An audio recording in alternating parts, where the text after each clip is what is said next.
حضرات مومنین السلام علیکم۔ اس وقت حاضری ہوئی ہے 10ویں کی مجلس کے حوالے سے۔ یہ مجلس برائے سال ثواب سید محمد منظر ابن سید محمد قیصر مرحوم کے ایصال ثواب کی غرض سے آن لائن منعقد کی گئی ہے۔ آئیے حضرات، تب ہم مجلس کا آغاز کرتے ہیں تلاوت کلام پاک سے، اور گزارش کرتے ہیں تلاوت کے لیے محترم قاری ندیم نجفی صاحب سے کو تشریف لائیں اور تلاوت کلام ربانی سے مجلس کا باقاعدہ آغاز فرمائیں۔ اللہم صلی علی محمد و آل محمد۔ اعوذ باللہ من الشیطان اللعین الرجیم۔ بسم اللہ الرحمن الرحیم۔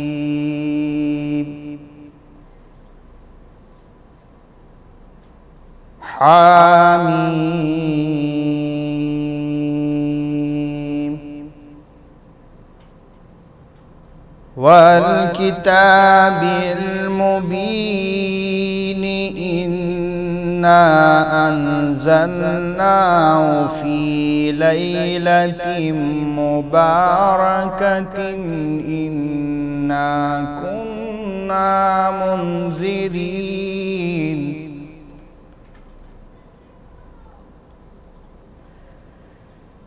فیہا یفرق کل امر حکیم امرا من عندنا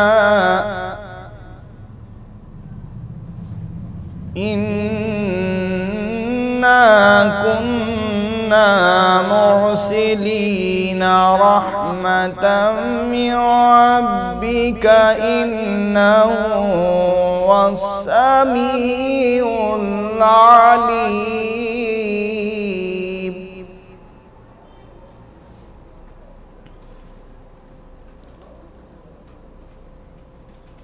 إنه هو السميع العليم رب السماوات والأرض وما بينهما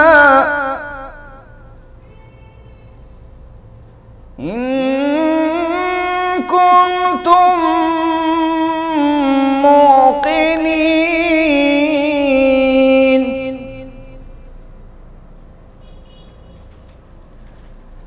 لا إله إلا هو يحيي ويميت ربكم ورب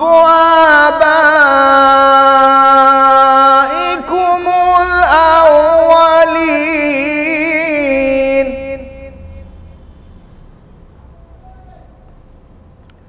بل هم في شك يلعبون فارتقب يوم تأتي السماء بدخان مبين يغشى الناس هذا عذاب عليم ربنا اكشف عنا العذاب إنا مؤمنون أنى لهم الذكر وقد جاءهم رسول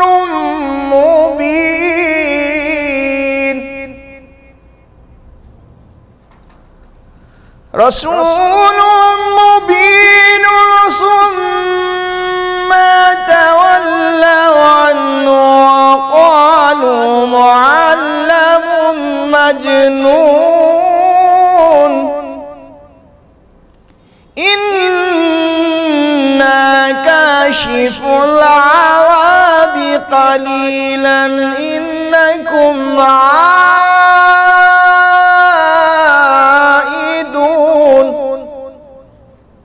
يوم نبطش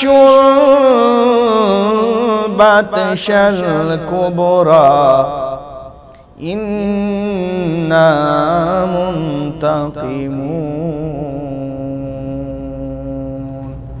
صدق الله العلي العظيم وصدق رسول النبي الكريم وصدق مولانا أمير المؤمنين علي بن أبي طالب. اللهم صل على محمد وآل محمد. سبحان اللہ.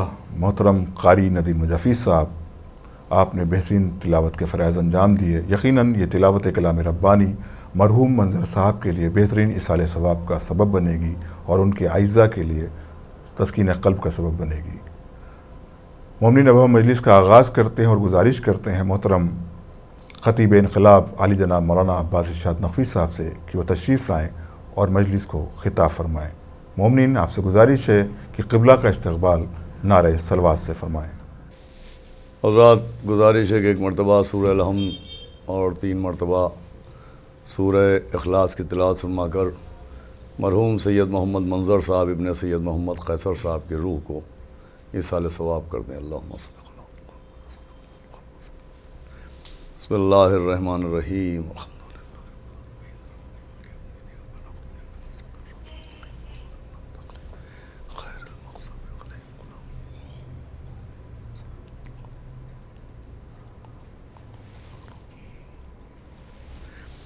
فاتحہ. اللہم صلی اللہ. بسم اللہ الرحمن الرحیم.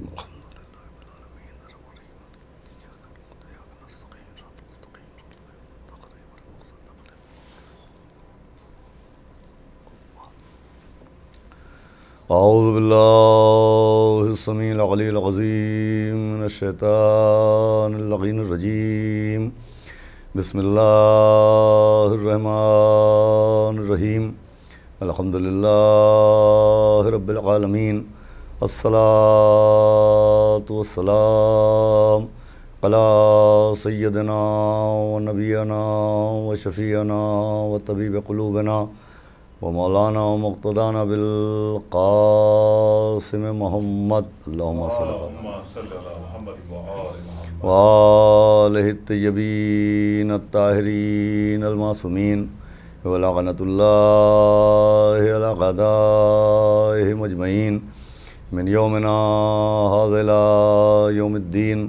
اما بعد فقد قال اللہ سبحانہ تبارک و تعالی فی القرآن المجید والفرقان الحمید. بسم اللہ الرحمن الرحیم. احسب الناس ان یترکوا ان یقولوا آمنا وہم لا یفتنون. ایک صلوات بھیجیں محمد.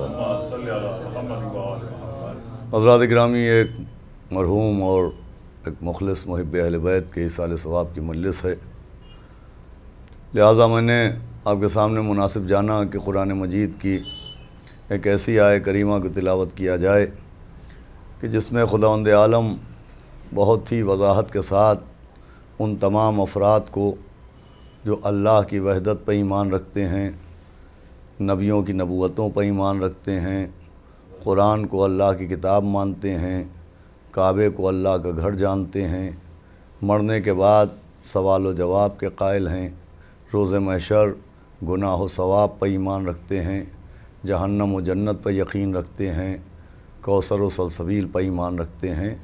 اللہ نے اس آیت کے ذریعے تمام صاحبان ایمان کو ایک پیغام دیا ہے. وہ پیغام یہ ہے کہ کیا لوگوں نے یہ گمان کر رکھا ہے کہ وہ صرف یہ کہیں گے کہ ہم ایمان لائے اور ان کو بخش دیا جائے گا. اعلان ہو رہا ہے نہیں، ایسا ہرگز نہیں ہوگا، بلکہ ان کو آزمایا جائے گا، ان کے دعوی ایمان کو پرکھا جائے گا. دیکھیے، اس آیت کا لب لباب و ماحصل یہ ہے کہ اللہ پیغام دے رہا ہے کہ ایمان کے بعد اطمینان کی منزل نہیں ہے، بلکہ ایمان کے بعد امتحان کی منزل ہے.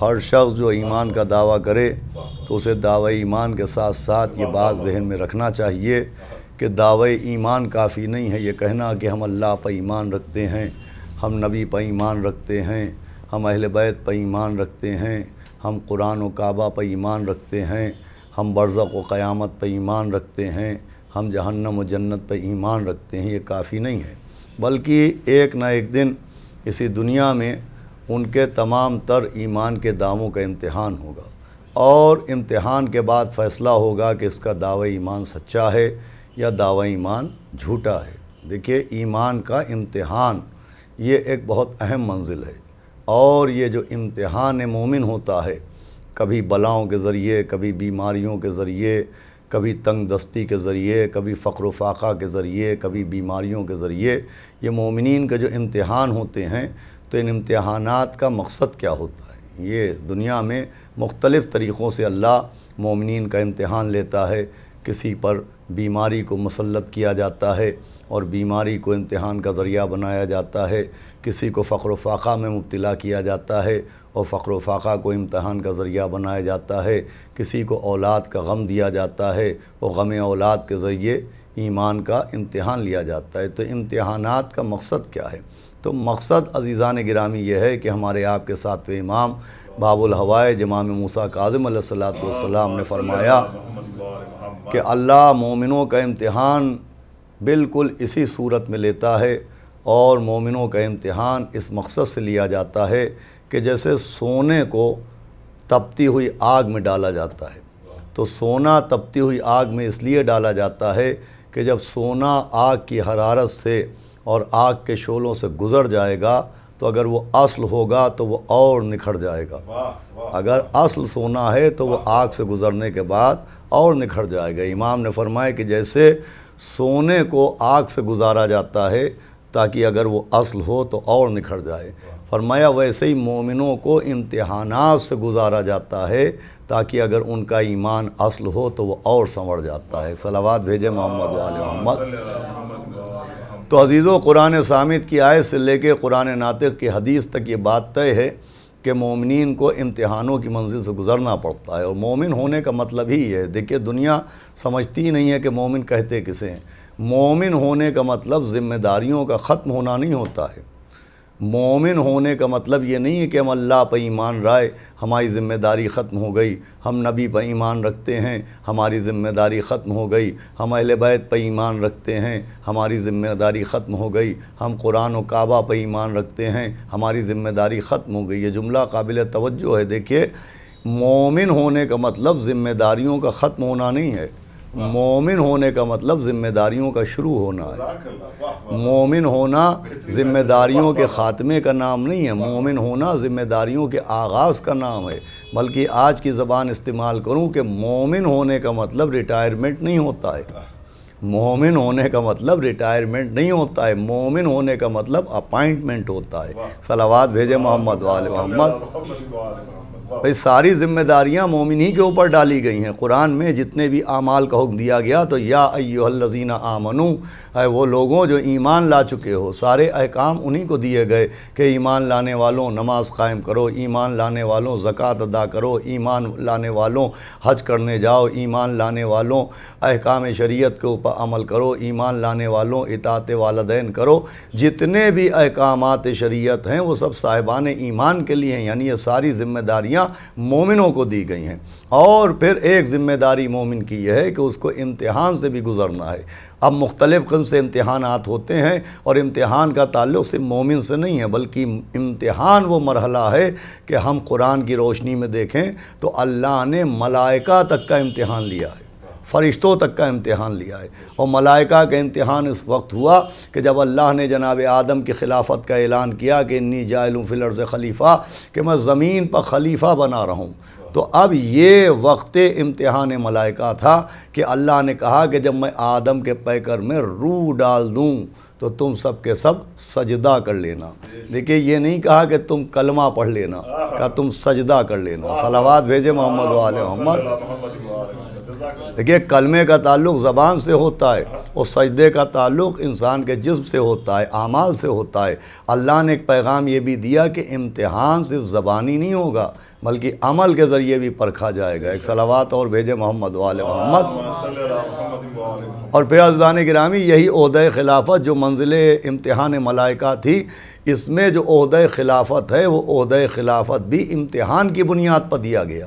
جناب آدم کو جو خلیفہ بنایا گیا، جناب آدم کو جو ہدایت کا ذمہ دار بنایا گیا، جناب آدم کو جو ابو البشر بنایا گیا، جناب آدم کے ذریعے جو آدمیت کا قافلہ رواں کیا گیا، وہ بھی امتحان کی بنیاد پر۔ چنانچہ قرآن اعلان کر رہا ہے کہ بسم اللہ الرحمن الرحیم وعلم آدم الاسماء کلہا، کہ ہم نے جناب آدم کو کل کے کل ناموں کا علم عطا فرمایا، اور پھر ان ناموں کو وَعَرَضَهُمْ عَلَى الْمَلَائِكَةِ، ہم نے ملائکہ کے اوپر ان ناموں کو پیش کیا۔ اب دیکھیں یہ منزل کیا تھی؟ یہ منزل یہ تھی کہ عہدہ خلافت کا تھا، اور اللہ نے جناب آدم کی خلافت کا اعلان کیا تو ملائکہ کے دلوں میں بھی یہ خیال گزرا کہ ہم تو اللہ کی تسبیح کرتے ہیں، ہم تو اللہ کی حمد کرتے ہیں، ہم تو اللہ کی عبادت کرتے ہیں، یہ عہدہ خلافت ہمیں ملنا چاہیے۔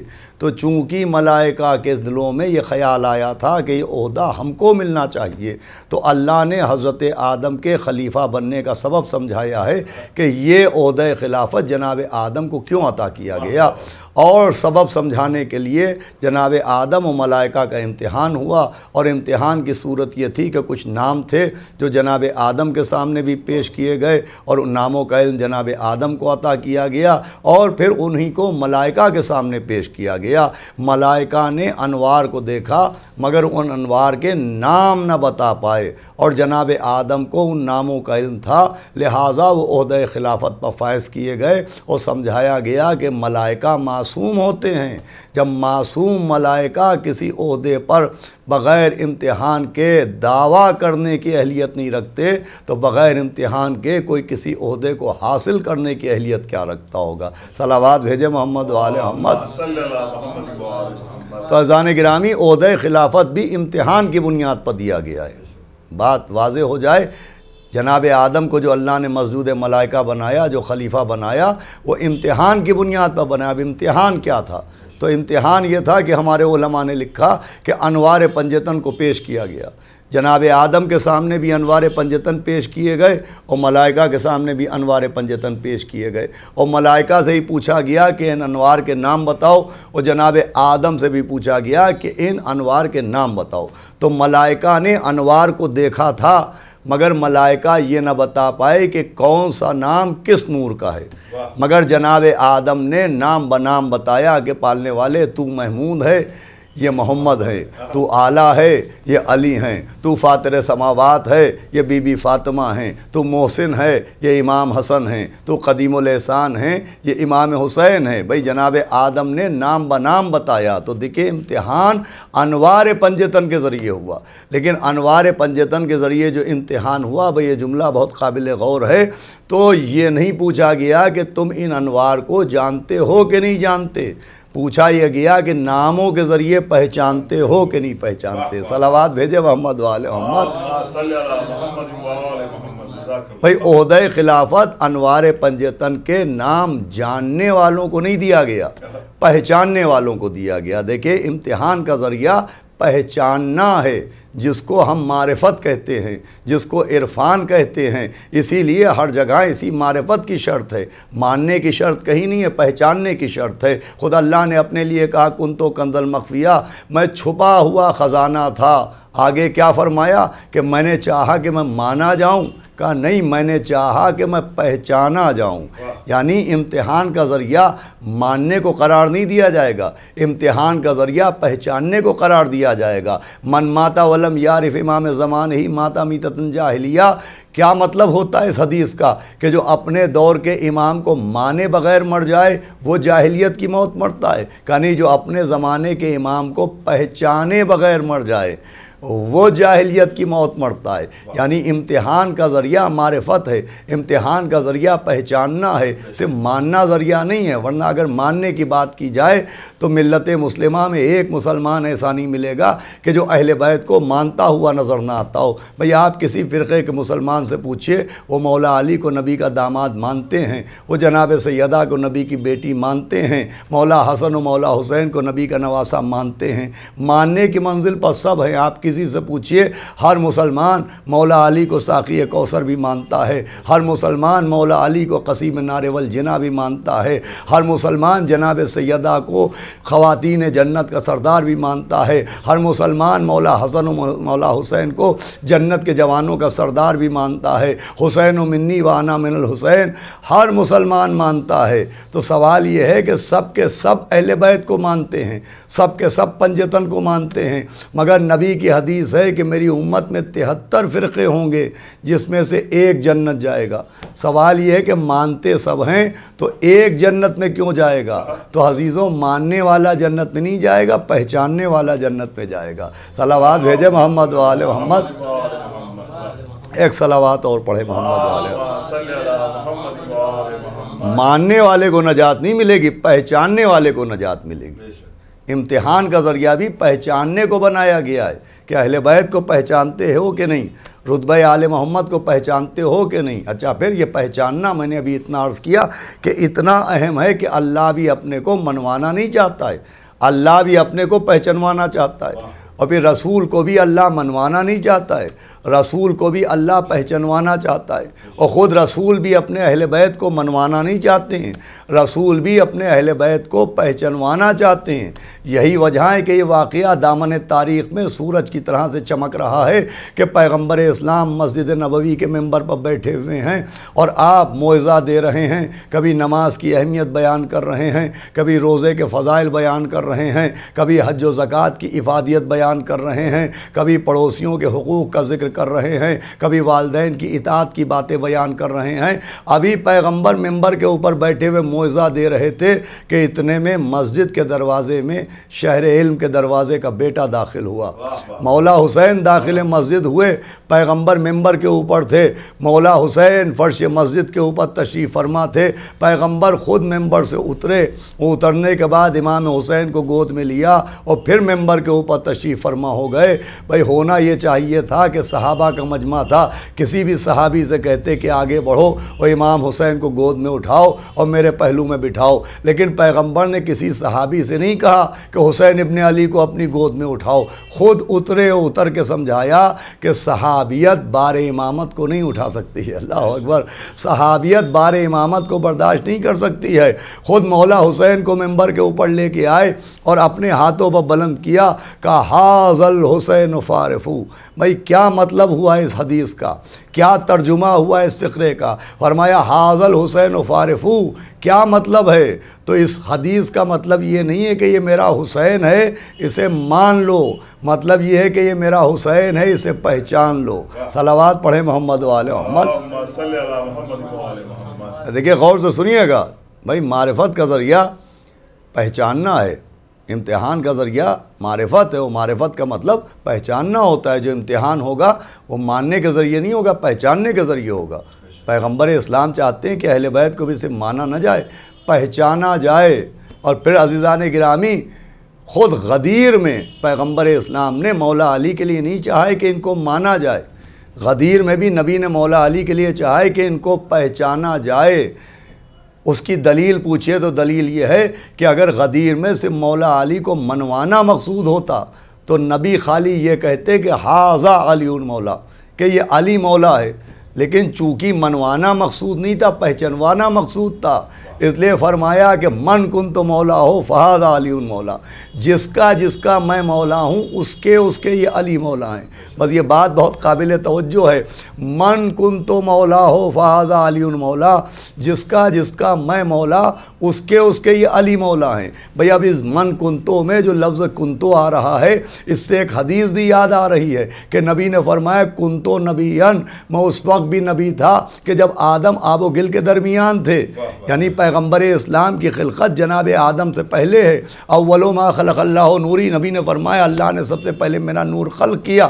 تو پیغمبر اسلام سید المرسلین ہیں، پیغمبر اسلام سید الانبیاء ہیں۔ من کنتو مولا ہو فہذا علی مولا، جس کا میں مولا اس کے یہ علی مولا۔ اس کا مطلب یہ ہے کہ خود پیغمبر اسلام سارے نبیوں کے مولا ہیں، جناب آدم کے مولا ہیں، وہ جناب نوح کے مولا ہیں، وہ جناب ابراہیم کے مولا ہیں، وہ جناب موسیٰ کے مولا ہیں، وہ جناب عیسیٰ کے مولا ہیں۔ تو اب جس کے نبی مولا ہیں اس کے مولا علی مولا ہیں۔ بھائی نبی جناب آدم کے مولا ہیں تو مولا علی جناب آدم کے مولا ہیں، نبی جناب نوح کے مولا ہیں تو مولا علی جناب نوح کے مولا ہیں، نبی جناب ابراہیم کے مولا ہیں تو مولا علی جناب ابراہیم کے مولا ہیں، نبی جناب موسیٰ کے مولا ہیں تو مولا علی موسیٰ کے مولا ہیں، نبی حضرت عیسیٰ کے مولا ہیں تو مولا علی حضرت عیسیٰ کے مولا ہیں۔ جس کے نبی مولا ہیں اس کے علی مولا ہیں۔ اب جب یہ کووڈ-19 بیماری کی وبا نہیں تھی اور مجلسیں کھلے عام ہوتی تھیں، اہتمام و انتظام سے ہوتی تھیں، تو جب ہم اس طرح کے فضائل پڑھتے تھے تو نوجوان جوش میں آ کے نعرے لگاتے تھے کہ آدم کا مولا علی علی، نوح کا مولا علی علی، ابراہیم کا مولا علی علی، موسیٰ کا مولا علی علی، عیسیٰ کا مولا علی علی۔ ارے یہ نعرے بتاتے تھے کہ یہ ماننے والے نہیں بیٹھے ہیں، پہچاننے والے بیٹھے ہیں۔ صلوات بھیجے محمد و آل محمد۔ ہمارے یہاں بھائی غدیر میں نبی بھی یہ نہیں چاہتے ہیں کہ مولا علی کو مانا جائے، وہاں چاہتے ہیں کہ پہچانا جائے، اس لیے کہ جو امتحان ہوگا تو امتحان جو ایمان کا ہوگا وہ اس طریقے سے نہیں ہوگا۔ یہ نہیں پوچھا جائے گا کہ اہل بیت کو مانتے ہو کہ نہیں، امتحان یہ ہوگا کہ اہل بیت کو پہچانتے ہو کہ نہیں۔ صلوات پڑھیں محمد و آل محمد۔ بس آخری منزل عزیزان گرامی، خود نبی بھی چاہتے ہیں کہ مولا علی کو مانا نہ جائے، مولا علی کو پہچانا جائے، اور خود مولا علی بھی اپنے لیے چاہتے ہیں کہ ان کو صرف مانا نہ جائے، مولا علی بھی چاہتے ہیں کہ ان کو پہچانا جائے۔ آپ اس کی دلیل پوچھیں تو دلیل یہ ہے کہ جنگ خیبر کا ایک واقعہ تہذیب المتین فی تاریخ امیر المومنین میں بڑی وضاحت کے ساتھ درج کیا گیا۔ اور واقعہ یہ ہے کہ جب مولا علی خیبر کے میدان میں علم لے کے پہنچے اور آپ نے علم کو پتھر کے اوپر نصب کیا تو یہودیوں کے قلعے کے اوپر، خیبر کا قلعہ جو قلعہ قموس کہلاتا ہے، اس پہ ایک یہودی عالم بیٹھا ہوا تھا، اور اس یہودی عالم کے ہاتھ میں تورات تھی، اور وہ تورات کا مطالعہ کر رہا تھا، تورات کی تلاوت کر رہا تھا، تورات کے اوراق کی زیارت کر رہا تھا۔ اتنے میں جیسے ہی مولا علی نے پتھر کے اوپر علم گاڑا، اس نے چونک کے مولا علی کے چہرے کی طرف دیکھا اور پھر کہا کہ تمہارا نام کیا ہے؟ مولا علی نے مسکرا کے کہا میرا نام علی ہے۔ دیکھیں پوچھنے والا یہودی عالم ہے، اس نے پوچھا کہ آپ کا نام کیا ہے؟ تو مولا علی نے کہا میرا نام علی ہے۔ تو جیسے ہی مولا علی نے کہا میرا نام علی ہے، ویسے ہی اس نے ایک بار تورات کو دیکھا، پھر چونک کے مولا علی کو دیکھا، پھر تورات کو دیکھا، پھر مولا علی کو دیکھا، پھر تورات کو دیکھا، پھر مولا علی کو دیکھا۔ میں کہوں گا یہودی تھا مگر قسمت کا دھنی تھا۔ ارے تورات کو بھی دیکھ رہا تھا، قرآن کو بھی دیکھ رہا تھا۔ اور مارے آپ، تورات کی تلاوت کر رہا تھا، قرآن کی زیارت کر رہا تھا۔ صلوات پڑھیں محمد و آل محمد۔ اس نے تورات کو دیکھا اور مولا علی کو دیکھا، اور اس کے بعد جب مولا علی نے کہا میرا نام علی ہے تو اس نے تورات کو بند کیا، وہ اہل قلعہ سے کہا کہ اب تمہاری خیر نہیں ہے، اس لیے کہ اب جو آیا ہے اس کا قصیدہ تورات میں بھی موجود ہے۔ بھئی یہ ایک منزل ہے خیبر کی کہ جب ایک یہودی عالم نے پوچھا کہ آپ کا نام کیا ہے تو مولا علی نے کہا میرا نام علی ہے، لیکن جب آپ آگے بڑھے اور قلعے سے مرہب نکلا اور مرہب مولا علی کے سامنے آیا تو مولا علی نے کہا کہ میری ماں نے میرا نام حیدر رکھا ہے۔ دیکھیے عجیب و غریب بات ہے، یہودی عالم نے پوچھا کہ آپ کا نام کیا ہے تو مولا علی نے کہا میرا نام علی ہے، مگر جب مرہب نکل کے آیا تو یہ نہیں کہا کہ میرا نام علی ہے، مرہب سے آپ نے کہا کہ میری ماں نے میرا نام حیدر رکھا ہے۔ تو جیسے ہی لفظ حیدر اور نام حیدر سنا مرحب کو کچھ یاد آ گیا۔ کیا یاد آیا؟ کہ اس کی ماں نے کہا تھا کہ میں نے خواب دیکھا ہے اور خواب دیکھنے کے بعد میں تجھے آگاہ کر رہی ہوں کہ ہرگز ہرگز اس سے جس کا نام حیدر ہو جنگ نہ کرنا، جس کا نام حیدر ہو اس سے نہ لڑنا۔ بھائی مرحب کو اپنی ماں کا خواب یاد آیا۔ مولا علی نے مرحب سے کہا کہ میری ماں نے میرا نام حیدر رکھا ہے۔ گفتگو تمام ہو رہی ہے۔ یہودی عالم سے کہا کہ میرا نام علی ہے، عالم سے اپنا نام علی بتایا، حیدر نہیں۔ مرحب سے اپنا نام حیدر بتایا، علی نہیں۔ دیکھیے عالم سے وہ بتایا جو اس کے علم میں تھا، توجہ رکھیے گا، عالم سے وہ نام بتایا جو اس کے علم میں تھا، اور مرحب سے وہ نام بتایا جو اس کے دل میں تھا۔ بھائی مولا علی خیبر میں اپنے کو منوانے نہیں آئے تھے، مولا علی خیبر میں اپنے کو پہچنوانے آئے تھے۔ عالم کو وہ نام بتایا جو اس کے علم میں تھا، مرحب کو وہ نام بتایا جو اس کے دل میں تھا، اور سمجھایا جسے سب کے علم کا علم ہو اسے علی کہتے ہیں، جسے خوابوں تک کی خبر ہو اسے حیدر کہتے ہیں۔ صلوات بھیجے محمد و آل محمد۔ یا علی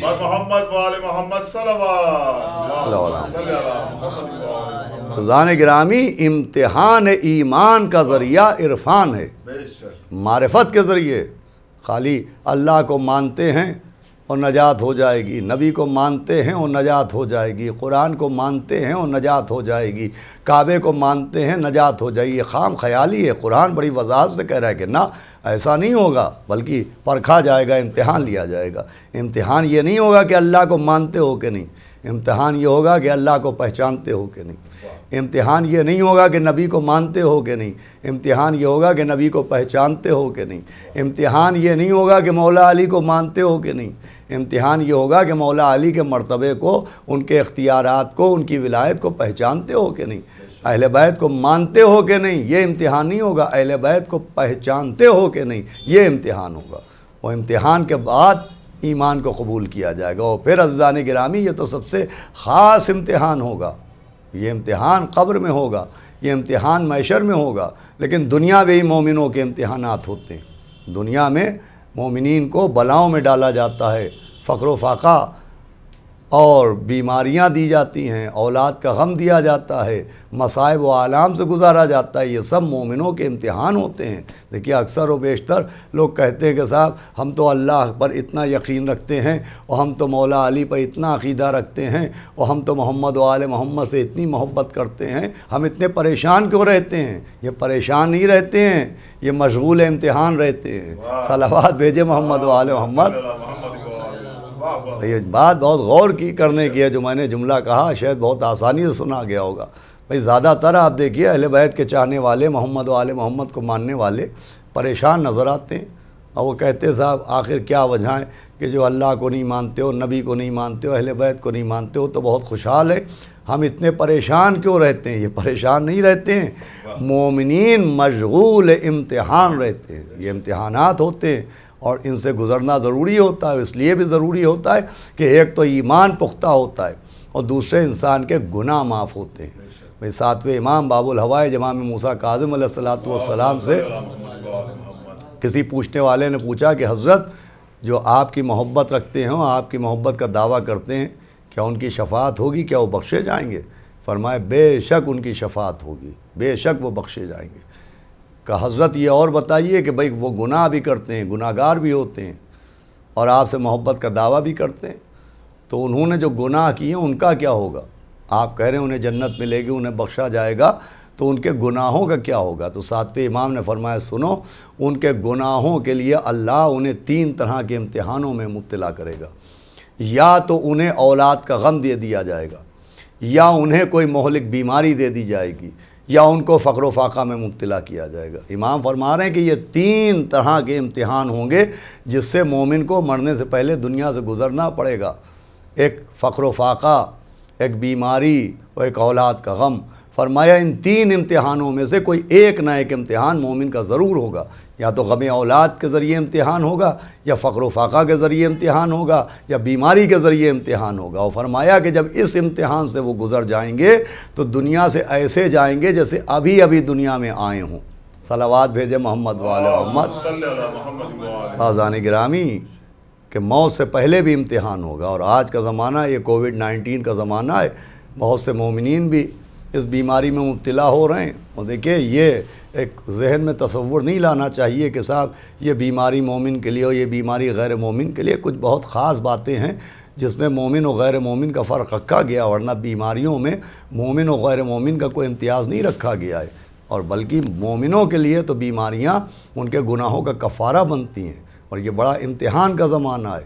اس امتحان کے دور میں اللہ پر یقین میں اور اضافہ کرنا چاہیے، نبی کے یقین پر اور اضافہ کرنا چاہیے، اہل بیت کی محبت پر اور اہل بیت کی عظمت پر یقین میں اور اضافہ کرنا چاہیے، اس لیے کہ اسی دور میں انسان پرکھا جائے گا اور پرکھا جا رہا ہے۔ چنانچہ اللہ درجات بلند کرے محمد منظر صاحب کے اور ان کے گھر والوں کو خاص کر کے توفیق صبر عطا کرے۔ بھئی بہت سے مومنین اس بیماری میں مبتلا ہو کے انتقال کر رہے ہیں، اور پھر انتقال کے بعد کووڈ-19 کی ہدایت کی وجہ سے بہت سے احکام شریعت ہیں جس سے وہ محروم رہ رہے ہیں، لیکن ایسا نہیں کہ احکام شریعت سے، جیسے مثال کے طور کے اوپر غسل ہے، اگر غسل نہیں ہو رہا ہے تو اس سے مرنے والے کے ایمان یا اس کے درجات میں کوئی کمی نہیں ہوتی ہے۔ ہمارے مراجع کرام نے اس سلسلے میں جو فتاوے صادر کیے ہیں اس میں بڑی وضاحتیں کی گئی ہیں۔ اس طرح سے نہ جانے کتنی باتیں ہوتی ہیں شریعت میں، یہاں تک کہ ہے کہ بہت سے لوگ جو حادثے میں مر جاتے ہیں اور جن کی لاش تک نہیں ملتی ہے، اکثر ایسا ہوتا ہے کہ ان کے جسم کا کوئی ایک جز مل جاتا ہے تو اسی پہ نماز جنازہ ہو جاتی ہے، اسی کو دفن کر دیا جاتا ہے۔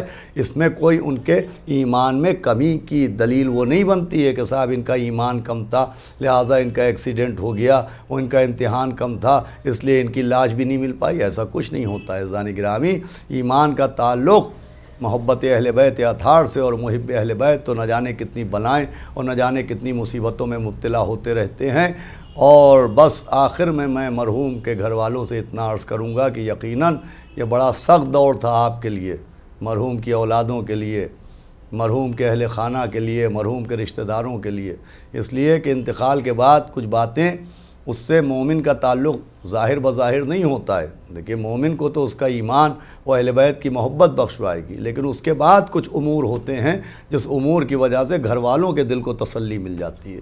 جن امور میں ایک امور یہ ہوتا ہے کہ انتقال ہوا اور ہزاروں کا مجمع میت میں شریک ہو گیا، ہزاروں کا مجمع جنازے میں شریک ہو گیا، بہت اچھی طرح سے غسل ہو گیا، کربلا کا کفن پہنایا گیا، ہزاروں لوگ نماز جنازہ میں شریک ہو گئے، اور ہزاروں لوگوں نے قبر میں مٹی ڈالی، اور ہزاروں لوگوں نے مرنے والے کے رشتہ داروں کو گلے لگا کے تعزیت پیش کی۔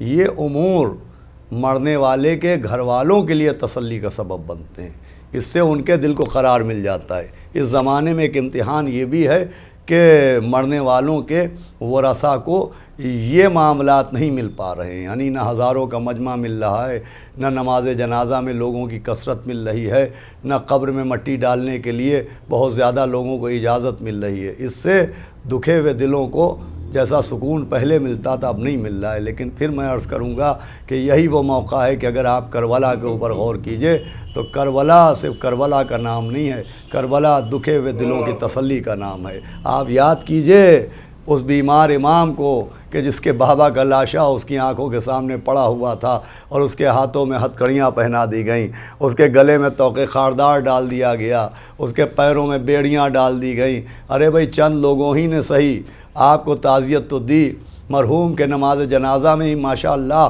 اس سب کے باوجود کہ اتنی پابندیاں ہیں لیکن نماز جنازہ ہوئی۔ نماز جنازہ کے بعد لوگوں نے ان کے متعلقین کو، ان کے بیٹوں کو، ان کی بیٹیوں کو، ان کے گھر والوں کو تعزیت دی۔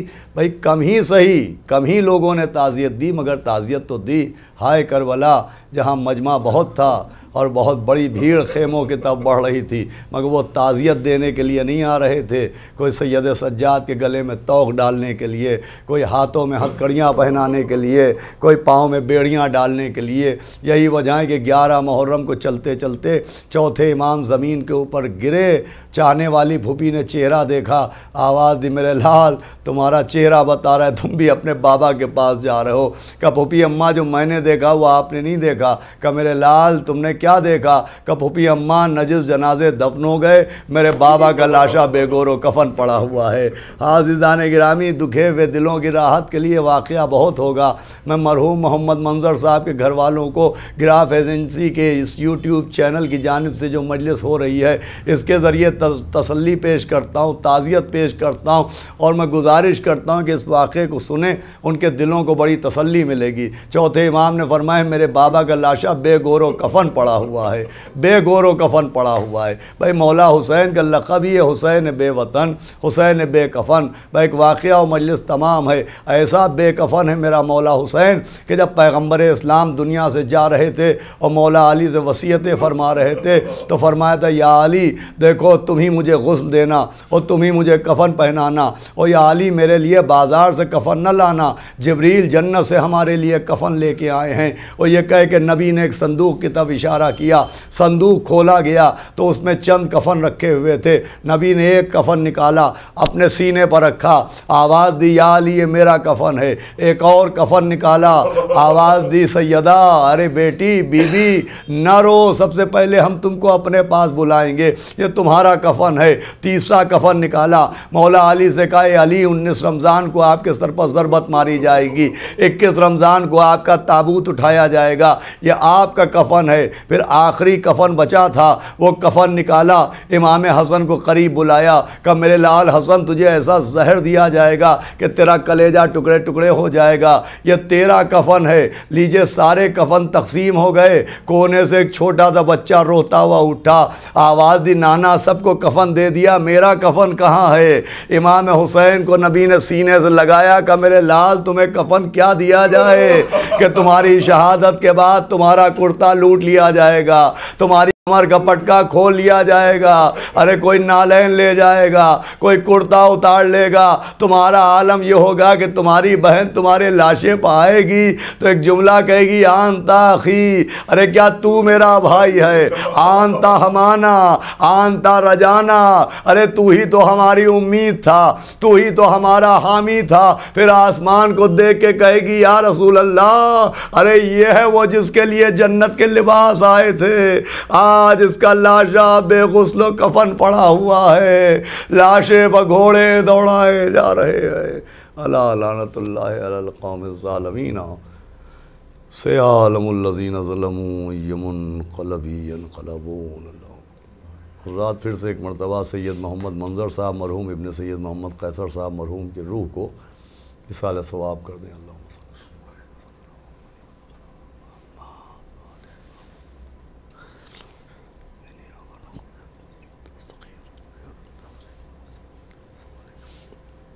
جزاک اللہ خطیب انقلاب عالی جناب مولانا عباس ارشاد نقوی صاحب، آپ نے امتحان کے حوالے سے گفتگو کی اور یقیناً یہ بہترین اصالہ ثواب کا سبب بنا مرحوم سید محمد منظر ابن سید محمد قیصر مرحوم کے لیے، اور تسکین قلب کا سبب بنے گا ان کے اعزہ کے لیے، کیونکہ اس وقت کی مجلس کو منعقد کیا تھا اہلیہ سید محمد منظر مرحوم، علی مہندی، نازش حسین، ارشد مظہر، عامر عباس جو کہ مرحوم کے داماد ہیں، اور ان کی بیٹیوں نے اور تمام اہل خانہ نے اس اصالہ ثواب کی مجلس کا انعقاد کیا تھا۔ تمام اہل خانہ کی جانب سے سبھی ویورز کا شکریہ ادا کیا جاتا ہے، جناب قاری ندیم نجفی صاحب کا شکریہ ادا کیا جاتا ہے، اور بالخصوص خطیب انقلاب عالی جناب مولانا عباس ارشاد نقوی صاحب کا شکریہ ادا کیا جاتا ہے۔ مومنین انشاءاللہ آپ سے جلد ملاقات ہوگی کسی اور پروگرام کے حوالے سے، جب تک کے لیے دیے اجازت، خدا حافظ والسلام۔